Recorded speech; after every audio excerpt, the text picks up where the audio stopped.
Welcome to the HCI family of podcasts. We're your source for personal, professional, and organizational growth and development. We share our own original research, explore industry trends, and interview executives and thought leaders from across the globe. Join us for practitioner-oriented content around all things leadership, HR, talent management, organizational development, and change management. Maximize your personal and organizational potential with the HCI family of podcasts.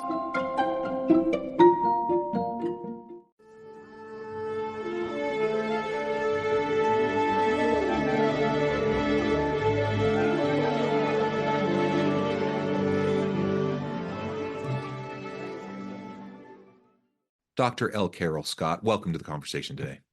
Thank you, John. I'm so glad to be here. It is a pleasure to be with you. You're joining us from Texas. I'm south of Salt Lake City in Utah.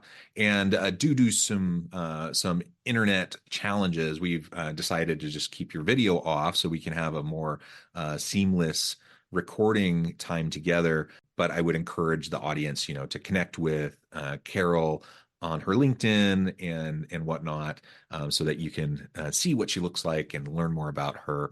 As we get started today, I do want to do a little introduction. And today we're going to be talking about using self-aware success strategies, or SASS, to expand human capital. Dr. L. Carol Scott is a trauma-informed developmental psychologist, TEDx speaker, coach, and #1 international bestselling author. And she brings SASS, self-awareness success strategies, to help you get along better on the adult playgrounds where you play. I think that's wonderful. Carol, anything else you would like to share by way of your background or personal context before we dive on into the conversation?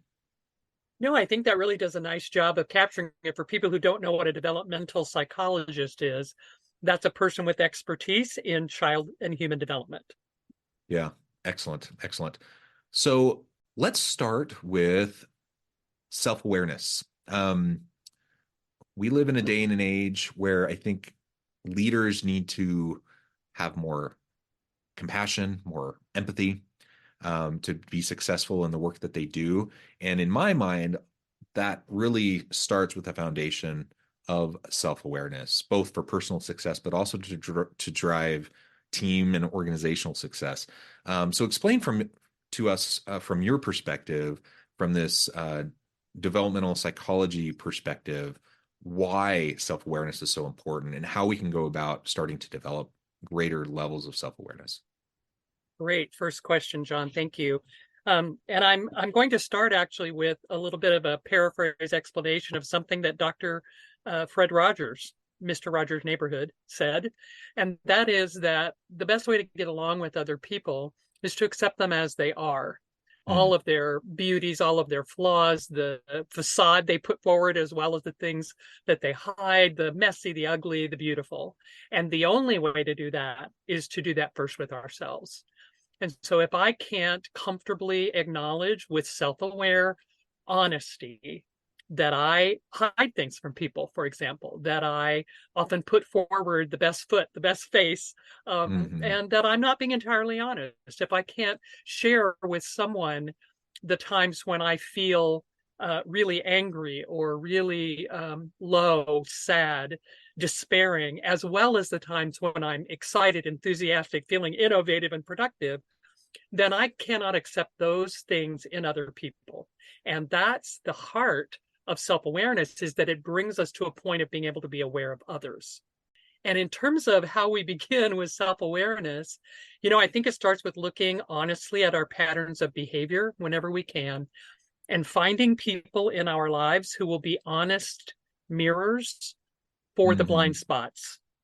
Because we all have blind spots, and the blind spot is a blind spot. You can't see it, it's behind you. But other people looking at you often can. And so people who have compassion for that blind spot, who are willing to care about you and tell you in a caring way instead of bringing shame and blame and judgment to it, can really help us gain self-awareness.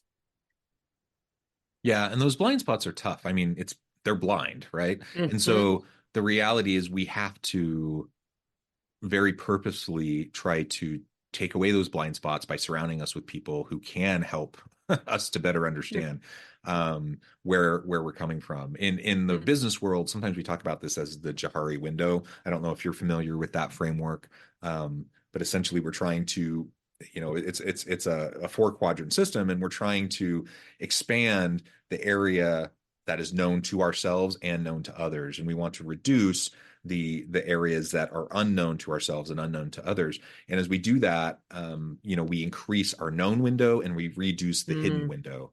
mm, And ultimately, those hidden spots, the spots that we can't know, they get reduced simply because we're proactively fostering that self-awareness. We're proactively fostering that transparency with those around us and surrounding ourselves with people who can tell it straight, right? And who can tell mm. us what we may be missing. And if we surround ourselves with sycophants and people who only tell us what we want to hear, that is like a recipe for failure. Because ultimately, your hidden window is just going to get larger and larger and larger. Like, people aren't going to know what they don't know, and you're just going to have these massive blind spots. That's a terrific model. I love the sound of it. It's not one I'm familiar with.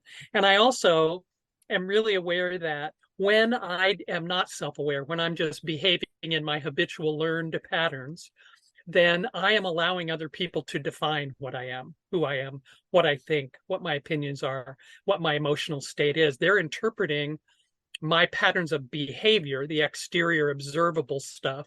They're interpreting it to mean things about me that maybe it doesn't really mean. And until I'm aware of what's driving those patterns, which, by the way, is mostly about early brain development from birth to 3, which we don't even remember in our lives, until excuse me, until I'm more self-aware, I'm just simply letting other people decide who I am. Mm-hmm. Mm-hmm. That Yeah. doesn't sound like a And recipe for success in life no, to no. me. And like you said, if we want to foster this within our teams, if we want more, I mean, Mm, I think most people do. They want others around them to be like self-aware individuals. How many times are we walking around and we see someone just doing something so stupid, and you're like, oh, that person has no emotional intelligence. That person has no self-awareness. mm, They're saying something incredibly insensitive or incredibly, hurtful or damaging, or just tone deaf, yes. and how often do we see that happen? And of course we all want those around us to be self-aware. How often do we all take the time to reflect on how self-aware are we? do we Mm, do we think we're incredibly self-aware where everyone else around us is not? I think yes. that is something that a lot of people assume. They think, I spend time in my own head, I'm self-aware, other people aren't. And the reality is we all have blind spots, and we all have to be very, very proactive, and we can't promote self-awareness in those around us and have a more healthy team and workplace environment unless we first start with ourselves. So I love that quote that you shared from Mr. Rogers at the beginning. Okay, so tell us now a little bit more about the self-aware success strategies framework and how Okay. that connects with human capital. So these are 7 social and emotional intelligence assets that bring us to really high competence in relationships as adults, whether those relationships are at home, at work, or in a wider community, service work, church, etc. And they are all 7 developmentally programmed into us in our first 7 years of life. I picked out a kind of highlight of development from each of the first 7 years. So we learn our baseline for trusting other people to meet our needs, trust, in our first year. In our second year, we gain what I call independence, which is Mm-hmm. awareness that I over here am thinking and feeling and wanting these things, and you're over there and you're different from me. That's Mm-hmm. fundamental. And we mess that one up a lot with our American parenting, our US parenting. The third success strategy is what I call faith. And that confuses some people. But what I really mean is the ability to believe in the impossible, to believe in things not proven, not seen, and therefore to dream, imagine, and as an adult, innovate. Mm-hmm. Mm-hmm. The fourth strategy, which we can gain at the age of 4, and boy, if you've ever met a 4-year-old, this one will resonate. I call negotiation. And it's the ability to get what I want without Mm-hmm. stepping on what other people want. It's the birth of win-win problem Yeah. solving. The 5-year-old is about vision. It's about leadership around a particular idea. It's about having a goal that is specific and doable, not an impossible dream like the 3-year-old thinking they can grow up to be a unicorn, but let's build a spaceship and launch it. Let's build a rocket ship. That's something that a 5-year-old would think of. But the key to vision is you're enrolling other people in your vision. You're being a leader. At 6, we learn how to compromise. We learn that, okay, I want all these 10 things. Gosh, looks like 30 people around me want about 10 things apiece. We're not all going to get what we want in entirety. And so what am I willing to let go of? And it's the beginning of being values-based in our decision making, knowing that I value this thing I want more than that thing I want, so I can let go of that thing and let you have one of yours. And then finally, by 7, we're learning to incorporate what I call acceptance, which is essentially just living with life as it is, not trying to, certainly trying to change the things that I can change that are mine and my control, but not grousing about and resisting the things that I can't change. Look, this is life happening in front of me right now. It is cold. It is snowing. The traffic is bad. People are not cooperating. And if I can just accept that that's true, instead of being angry about it and resistant to it, then I can work with it. I can do something about it. I often like to say that this is also the age at which we first discover that bad things happen to good people. Yeah. And worse for a 7-year-old, and maybe for us too, is that good things happen to bad people. So unfair. It is so unfair, but living with the unfairness of life, I whatever your metaphor is for life, whether it's a Ferris wheel that goes around and around, or a road that goes up and down, or whatever you see as the ups and downs, the ins and outs of life, just accepting that that's the way it is instead of feeling angry about it all the time. Yeah. It is out of our control, and bad things happen to good people. Good things happen to bad people. The problem of evil is something philosophers have thought about for eons, right? For millennia, and I don't think we're going to get an answer to that one anytime soon. Right. Well, very good. So utilizing those that framework and those approaches that can help us to foster more self-awareness. Now, how have you seen organizations and leaders utilizing the self-awareness success strategies to really enhance and expand upon their human capital capabilities? One of the things that I like to really emphasize whenever I talk to any audience or coach anyone is that relationships are the essence of life. Being able to get along with and work cooperatively with and make things happen with other people is the heart of who we are. We don't get any kind of success in life unless we do it with other people. Everybody likes to think that they're the Lone Ranger and making things happen on their own, but I don't think I've ever met one in real life. Right. So yeah. Whether you're a CEO working with a team in the C-suite, or you're a middle manager working with a team of frontline workers, or you're a teacher who's working with children and their parents, or you're a police officer who's working with mentally ill people on the street, all of those take an understanding of yourself as a being and how you interrelate with other people, how you gain cooperation, how you can put forward your ideas in a way that they can be heard. So it's one thing to talk, and it's another thing to be heard. And so in the coaching and the writing and the training that I do, what I emphasize is, look, you do all the things you do as habitual patterns rising out of brain wiring that happened before you can remember. We know now in developmental psychology, which we didn't know for a long time in my early years of study, that the brain is actually created, the architecture of the brain is built after we're born. And so you come in with your hardwiring is for your sensory organs to be hooked up to the brain and bring you data. And after that, it's all about getting data and interpreting them. And the rest of your brain wiring, all the other parts of your neural network are created after that. And about 85% of your brain architecture is built by the time you're 3.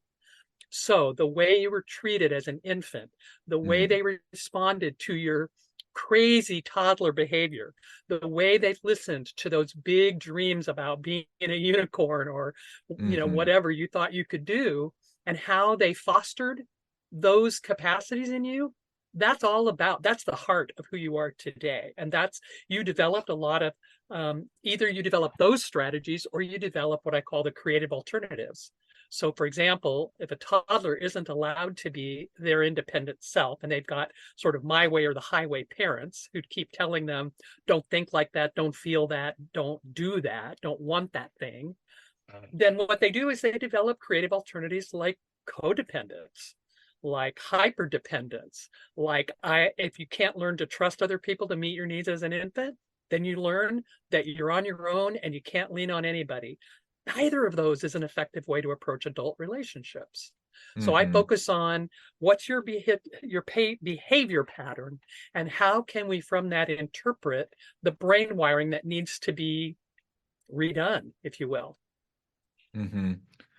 Yeah, and I guess that gets back to one of the core things I know you talk a lot about, and that is trauma-informed approaches. Mm. Um, what you were just describing, it doesn't necessarily mean there was trauma in your childhood, but certainly, there's often trauma to be unpacked later in Mm. life, from these early developmental years that we have no control over, that largely shape who we are, how we process the world, how we interact with those around us.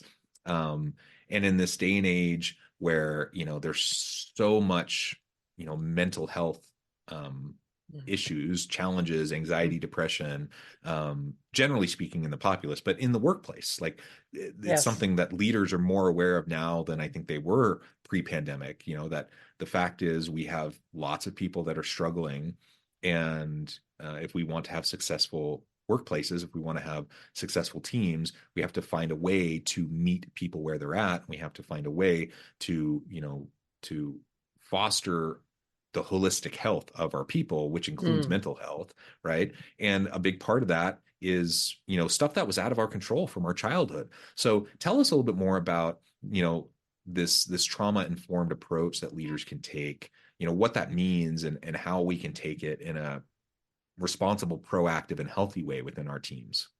Great question. And I really do want to differentiate. I love the point that you're making that some things that happen for us when we're young are difficult, problematic, but they're not traumatic, but they still can shape behavior that's not helpful to us as adults. There's a set of 10 identified adverse childhood experiences that are certainly traumatic. Three types of abuse: physical, sexual, and emotional; two types of neglect, physical and emotional; and then five family dysfunctions. Things like an alcoholic or drug addicted caregiver, a caregiver who is violent with another caregiver in our presence, the loss of an adult caregiver Mm-hmm. by divorce or death. Um, so those are three out of the five. And so those things we know, those adverse childhood experiences, those are traumatic. They have a definitive, not just shaping effect, they define brain development in a way that makes it difficult for us to be healthy, interactive humans. And then there's this whole other huge category, way more than 10, of sort of missed opportunities, adults treating children out of their own inability to see uniqueness, I would say. So Mm-hmm. if I didn't learn at 2, that I'm over here being me and you're over there being you, it's awfully hard to let a toddler over there be them, because they're humans learning how to be human and they don't have any breaks. They are literally wild beasts at 2. And so instead of helping them tame themselves, helping them learn self-regulation, self-governance, we tell them that they're terrible. We label them as beasts. I've heard a dad one time call his toddler a bully, Oh. and that's not helpful. That's it's not traumatic for that kid, but it's definitely not helpful. So when we're put into a small frame by the adults who care for us and raise us and teach us when we're young, when we're put into a small frame that's defined by their own past, it's very difficult for us to actually manifest the glorious uniqueness that we bring, because everybody comes in with gifts and develops gifts and skills and talents. And if all we're trying to do is please the people and keep their love, see, this is the thing. When you're 1, 2, 3 years old, the disapproval of your adults means to you that they will abandon you and you will die. You think that when they're angry with you, it means they stop loving you, and you can't tell the difference when you're little. And so we adapt and curve ourselves and wrap ourselves around the need to be protected and taken care of. And that means sometimes then that we don't get seen for who we really are. Is it reasonable? Is it possible that leaders and managers can effectively deal with this? What is, if you were to leave us like with one practical thing, as we think about trauma-informed self-awareness as a leader, how we foster that, what can a leader do who's not a mental health professional, who isn't, they don't have the expertise to deal with the nuances and the complexities of childhood traumas or just challenging situations. Yet we all want to have productive workplaces. We want psychologically healthy places to work. We want to meet people where they're at and help people in their holistic health. What would be that 1 to 2 things you would say that leaders can do, even if they don't have a lot of training in this area? I think 2 very key things. First, look to yourself, do your work, become more self-aware, look at the patterns you have, reflect on your own trauma, your parents' missed opportunities to support you being who you are. Number 1, be clear, be a clear example of self-awareness and of humility as a human being, humbleness as a human being. And the second one is to draw a clear demarcation between patterns of behavior that are not helpful in the workplace and the psychological underpinnings. I remember once I was the CEO of a nonprofit that was statewide in Missouri for a while. And I remember saying to one of my staff, look, I can help you with the fact that you do X, Y, Z in your interactions with our colleagues on this team.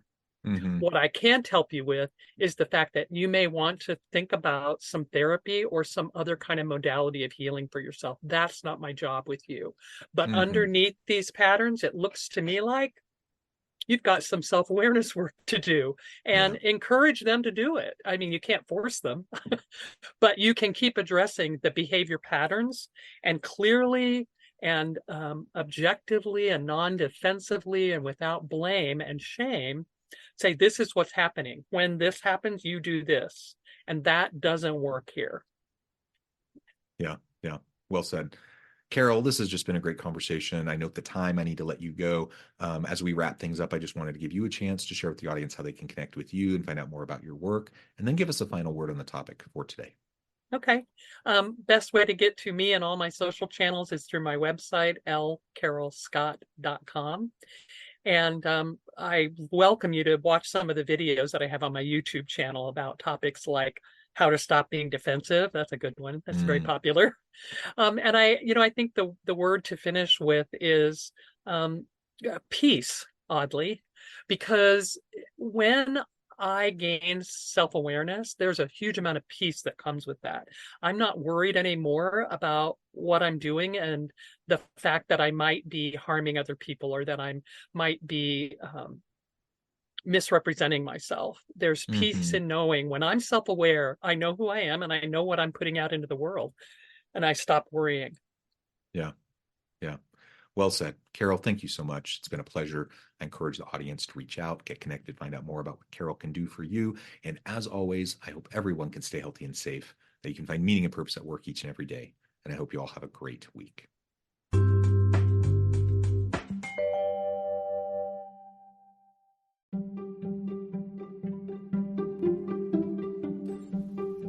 Thanks for joining us for this episode of the podcast. We hope you stay healthy and safe, and please join us again soon.